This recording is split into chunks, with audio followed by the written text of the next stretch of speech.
This channel does not promote any violent, harmful, or illegal activities. All content provided by this channel is meant for an educational purpose only. আরো একটা বড় খবর, দ্বিপাক্ষিক সম্পর্ক আরো মসৃণের পথে এগোচ্ছে কি? ভারত আর চীন খুলবে মানস সরোবর কৈলাসের রুট। আলোচনায় ব্রাজিলের রিও ডি জেনেইরোতে এক টেবিলে ভারত এবং চীন। এখন আর রাতের অন্ধকারে নয়, প্রকাশ্যে দিবালোকে ঘাটাল ব্লকে নদীর পাড় কেটে অবাধে বালি পাচারের অভিযোগ উঠছে।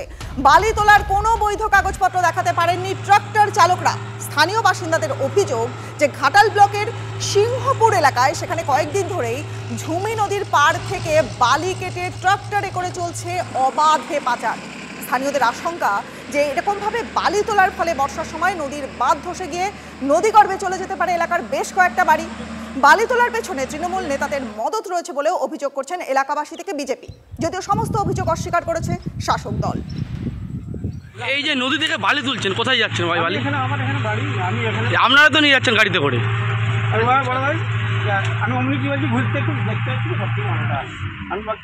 গাড়ির মধ্যে তো ছিলেন আপনারা, কোথায় নিয়ে যাচ্ছেন এই মাটি? খাস জায়গা। কারা কাটছে এই মাটি? পার্টির লোক।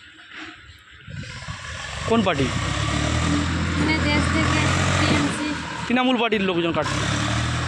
যেখানে মাটি চুরি হয়, যেখানে বালি চুরি হয়, যেখানে গরু চুরি হয়, যেখানে কয়লা চুরি হয়, সেখানে তৃণমূলের মদত থাকে। এই নদীর বালি বিভিন্ন জায়গায় তৃণমূলরা অবৈধভাবে তুলে থাকে এবং বিক্রি করে থাকে। বিজেপি নাকি অভিযোগ করেছে যে তৃণমূল কংগ্রেসের মদতে এইসব হচ্ছে। আমরা কোনোদিন এই সমস্ত কাজে মদত দিই না। আমাদের সরকারের নেত্রী মুখ্যমন্ত্রী মমতা বন্দ্যোপাধ্যায় এবং আমাদের যে নীতি আদর্শ নিয়ে দলটা করতে বলেন সেই নীতি আদর্শ নিয়ে আমরা দলটা করি। কোথাও কোনখানেও আমাদের কোনো হস্তক্ষেপ নেই। অনুপ্রবেশ বাড়ছে বাংলাদেশিদের, বেআইনিভাবে নথি হাতিয়ে ভারতীয় হয়ে যাচ্ছেন তারা। ঠিক কয়েকদিন আগেই আপনাদেরকে দেখিয়েছিলাম যে ব্যারাকপুর পুরসভার একজন ঠিকাদার, তিনি বাংলাদেশি। কি মারাত্মক অভিযোগ ভাবুন তো।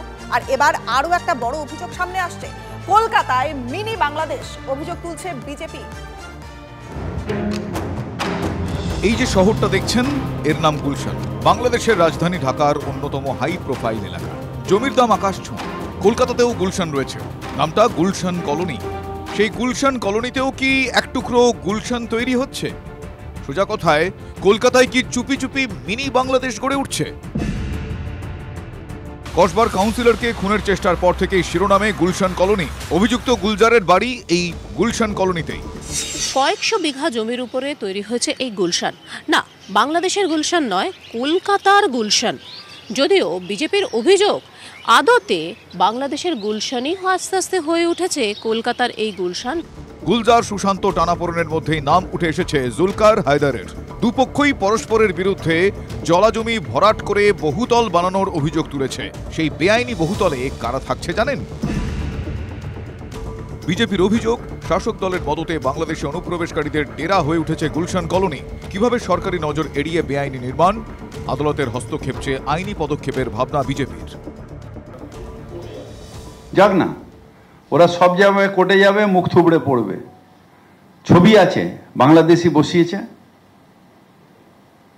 কিসের জন্য বসাবে বাংলাদেশি? এই গুলশান গলি হচ্ছে কলকাতা শহরের অবৈধ নির্মাণ, বাংলাদেশি অনুপ্রবেশকারী এবং রোহিঙ্গাদের বসানো থেকে শুরু করে যাবতীয় অপকর্মের ঠিকানা। ছেলেটাকে মারবার ধান্দা করে দিল, বিজেপি পারলো না।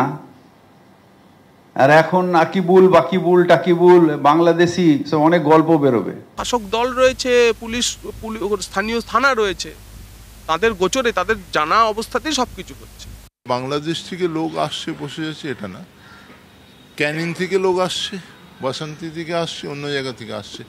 আমরা যতটা চেক করে দিই, চেক ছাড়া আমরা কোনো এরকম দিই না। মিনি বাংলাদেশের অভিযোগ কি একেবারে ফেলে দেওয়ার মতো?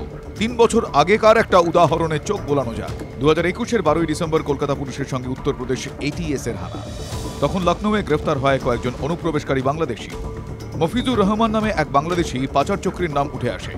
মফিজুরকে জেরা করে গুলশান কলোনির L38 বাড়িতে হানা দেয় পুলিশ। গুলশান কলোনির এই বাড়ি থেকে 17 জন যুবককে পুলিশ আটক করে। কিভাবে আশ্রয়, স্থানীয় অপরাধ সিন্ডিকেটের যোগ পেয়েছিল পুলিশ। এ রাজ্যে নাগরিকত্বের নথি পাওয়া মুড়িমুড়কি আবারও প্রশ্ন তুলে দিল গুলশান কলোনি। সিজার মণ্ডল, শান্ত ভট্টাচার্যর রিপোর্ট, TV9 বাংলা।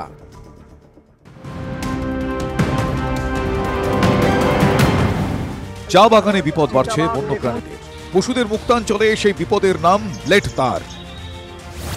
কখনো আটকে পড়ছে চিতা, কখনো আবার ব্লেড তারে ক্ষতবিক্ষত হয়ে বেঘরে মরতে হচ্ছে বাইসনকে।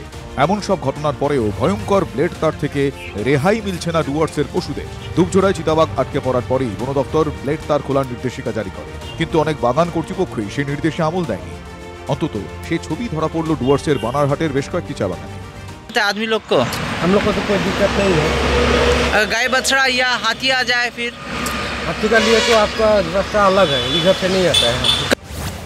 অবিলম্বে এইসব ব্লেড তার খুলে বন্যপ্রাণীদের চলাচলের পথ মসৃণ করার দাবি জানিয়েছেন পরিবেশ প্রেমীরা।